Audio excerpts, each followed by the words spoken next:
Hi everybody. I wanted to talk to you today a little bit about what happened to me situation so you can maybe get more information on how to help your members when they get injured or sick.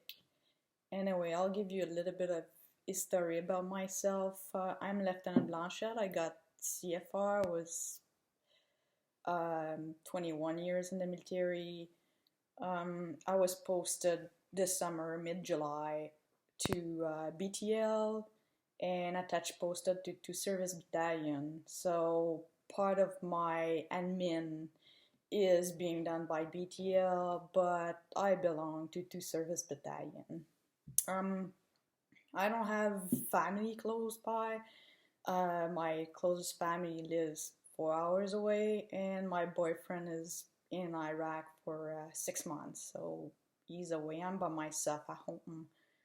I got injured in a morning PT on the obstacle course, so I torn my Achilles, and I knew it was bad, so I was pretty angry about it, and maybe it didn't show my chain of command that I was seriously injured.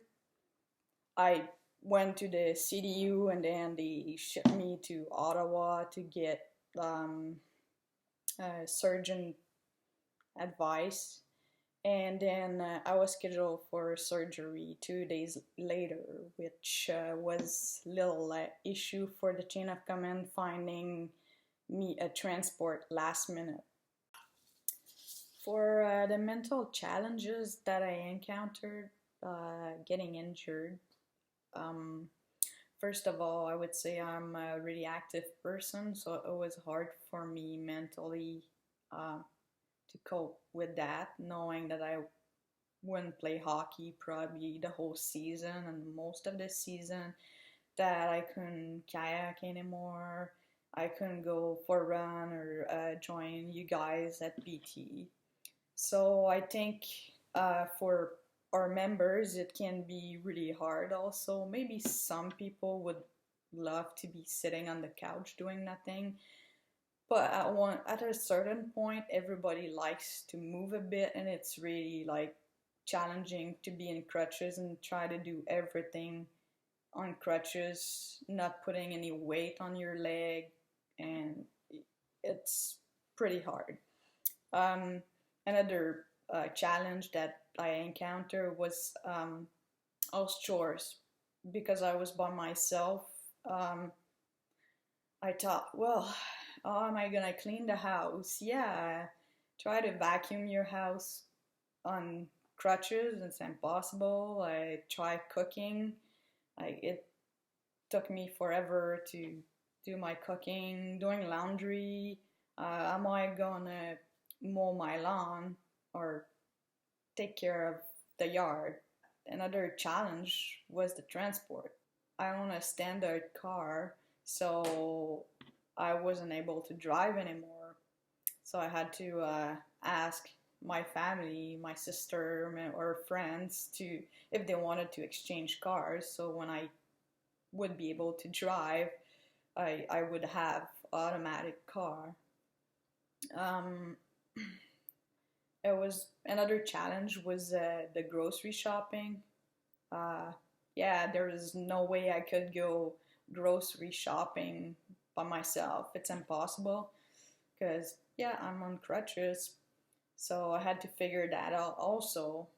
Um, and finding the information, finding the support, and asking for help was another real hard challenge because yeah, I don't like to bother my friends for stuff even if they offered. I don't like to annoy them with like asking for help, but I had to because I couldn't do anything by myself. Now I want to talk about the support. Oh, I got the support, where I found it.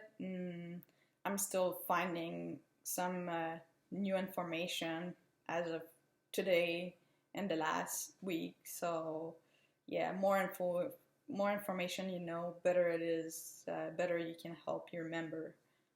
Um, Like, first of all, nurse practitioner or doctor, they are the ones that fill the authorization support forms. So um, I had to ask because she wasn't going to give me anything except sick leave. And I asked her because I knew I could have housekeeping and stuff like that because I'm by myself. I didn't have anyone to help me. So I asked her, what about my housekeeping, my yard? And so she started filling all the paperwork for that, but she didn't tell me much more about it. So and when you're under, like, on medication and you're not really, like, you're in pain, it's hard to think about all the stuff you have to ask and how to ask. So I was lucky that some friends uh, helped me and told me, hey, you should ask for this, you should ask for that. So it's why I did.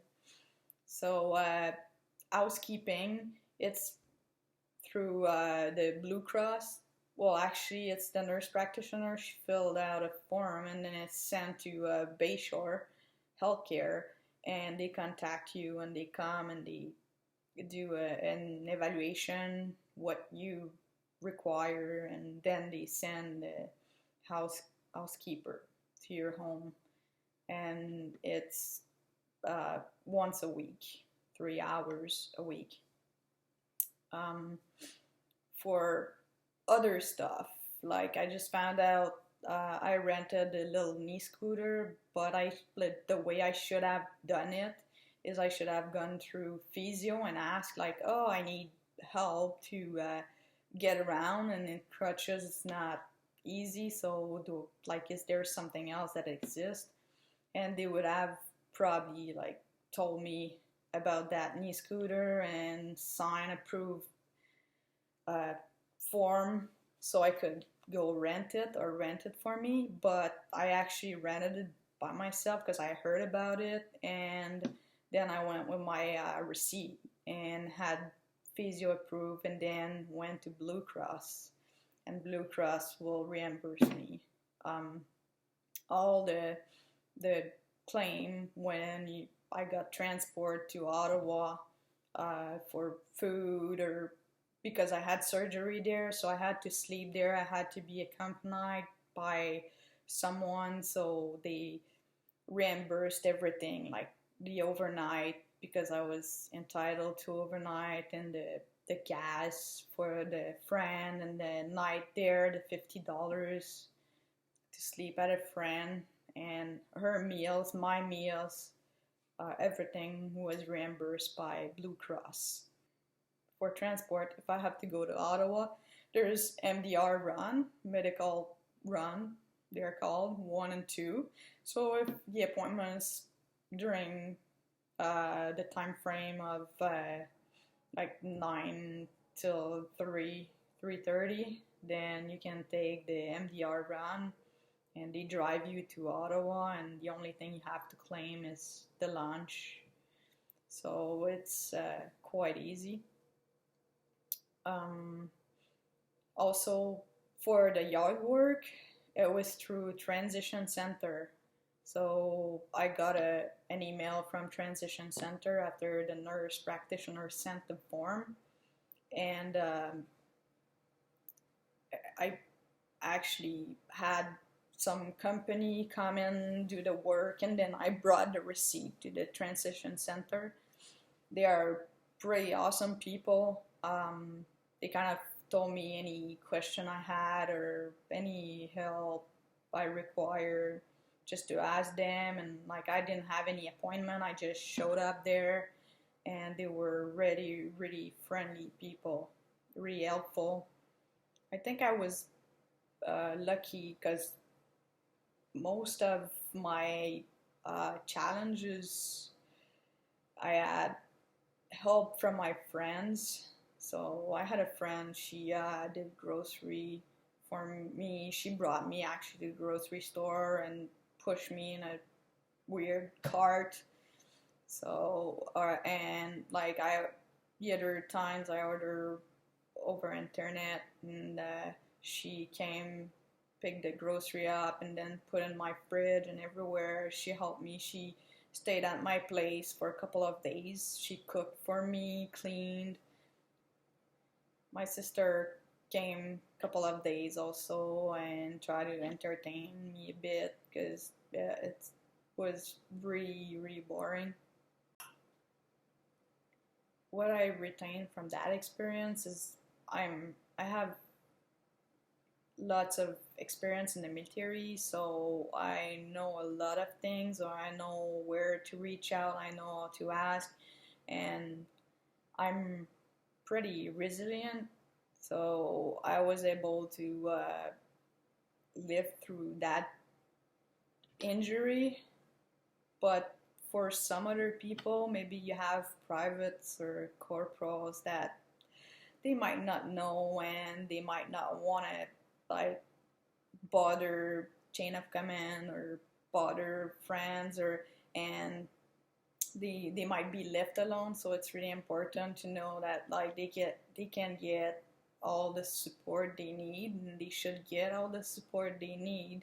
But most of the support like it's through nurse practitioner, Blue Cross, and the transition center. So they need to reach out, and you need to reach out to those members and make sure they get the support. Also, the unit is responsible to support the member, and just for, and let's say the member has family, and like that member doesn't need help for grocery shopping because it's the wife or it's the husband. They might just need the unit to reach out to show that they still care about that member, because it's hard to be left alone and not feeling important or feeling part of the unit.